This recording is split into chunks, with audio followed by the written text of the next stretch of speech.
Welcome to The Explainer. Today we're tackling something huge: how to lead when the world feels, well, completely unpredictable. We're going to break down a really powerful framework for that. So if you're trying to build a strategy that doesn't just survive but actually thrives on all this change, you're in the right place. All right, let's just jump right in with a really important question for any leader right now. I want you to think about your current strategy. Take a good, hard look at it. Is it actually built for today's world, a world of constant, wild, unpredictable change? Or is it kind of a relic? Is it based on assumptions from a calmer past that, let's be honest, just doesn't exist anymore? So here's how we're going to tackle this. First, we'll look at the global arena. Then we'll get into the core framework itself. After that, it's all about designing for resilience, and we'll wrap up with what this means for your strategic future. Simple as that. Okay, first up, to lead effectively in this crazy world, we've got to understand the playing field, right? We need to know the landscape we're all operating in. You know what's really fascinating about all this disruption is that it's got two faces. It's a real double-edged sword.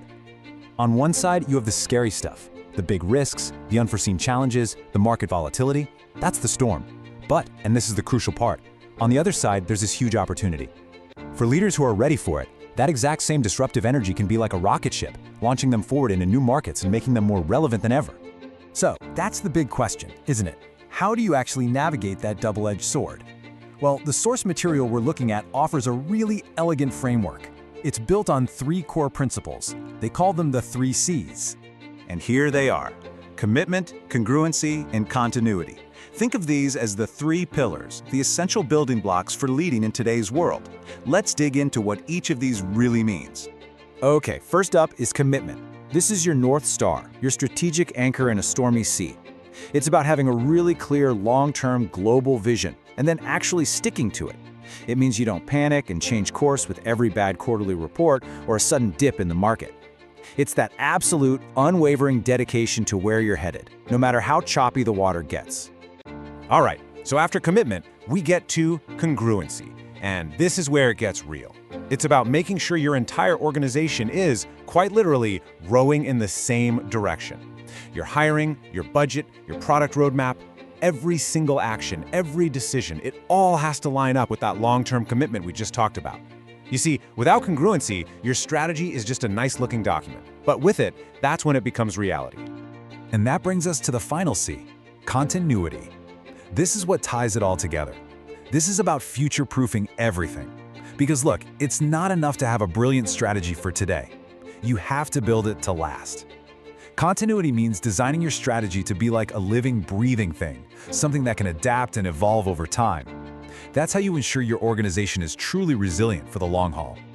All right, so we have commitment, congruency, and continuity. Sounds great in theory, right? But how do we actually make it happen? How do we get our hands dirty? Let's shift gears now from the what to the how and see what putting this framework into practice really looks like. So, putting these 3 C's into action means leaders have to take some very specific steps. It starts with really analyzing the big global trends that are shaping your entire industry, not just what's happening in your backyard. It means you have to be intentional, designing for things like scalability and sustainability right from the get-go, so you're actually built to grow and to last. The core idea here is a big mental shift. Stop just putting out today's fires and start building a fireproof organization for tomorrow. That is how you build real, lasting resilience. Okay, let's bring this all together. What's the one big idea, the ultimate takeaway from all of this? It's really the core philosophy that drives this entire framework. And this quote, this really just nails it. The whole point of the 3C framework isn't to try and predict the future. I mean, who can do that? No one.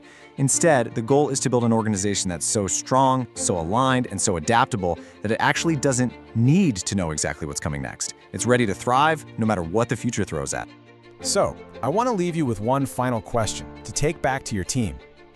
Look around at the world. Think about the massive shifts happening in tech, in society, in the economy. Now, ask yourselves, what is the one global trend that if you really embraced it, if you fully committed to it, could completely redefine your organization's future? Mull that over, because that's the kind of thinking that builds true resilience.